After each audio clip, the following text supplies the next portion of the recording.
this is sort of the first step in a process that was initiated actually this summer by Western Mass Pollinator Network because they were taking care of this site. There was no maintenance plan built into this park. So it was just kind of like dangling out there after they spent millions of dollars building this beautiful park. So Western Mass Pollinator Network stepped in and has been maintaining it. And then we got to the point where we can kind of fill in these gaps. So the idea is that we're going to keep maintaining this, and the one thing that you can do after this is keep in touch with Western Mass Pollinator Network or Local Harmony, and we're going to be continuing to build a volunteer base and doing volunteer work for projects like this. We started on December 1st, 2016, because well, no one was paying a lot of attention to the needs of pollinators like we have been for climate change, and they're in decline. So one way we can do things is to plant more pollinator plants, and another way is to look at the way we take care of too much lawn. What Pulaski represents is one of the first anchor plantings for a Northampton pollinator pathway that will go from one end of town to the other. And another site will be the Senior Center. We're already starting to work with the Senior Center. The Lilly Library and Forbes Library are very interested. And Owen had another huge group of volunteers plant over at the Hungry Ghost. And if you haven't seen their garden in bloom, it's amazing. So it's really the beginning, and we can certainly count FOG, Florence Organic Gardens, and the community gardens, and everyone's backyard or front yard, or if you're a guerrilla planter and you've picked another place in town. So this is going to depend on volunteers for sure.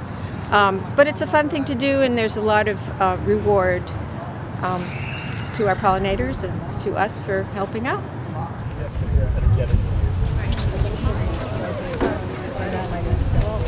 I chose the plants in collaboration with Western Mass Pollinator Network, and it's my design, and then I'm laying out the plants.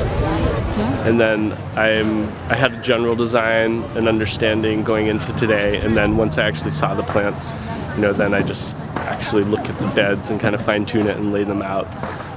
Plants were chosen to provide color and pollinator food, and they're also chosen so that they fit into the environment here. So that already kind of whittled down the selection process. And then in terms of actually laying them out, the idea is to create kind of a naturalized look and to imitate how plants grow in nature.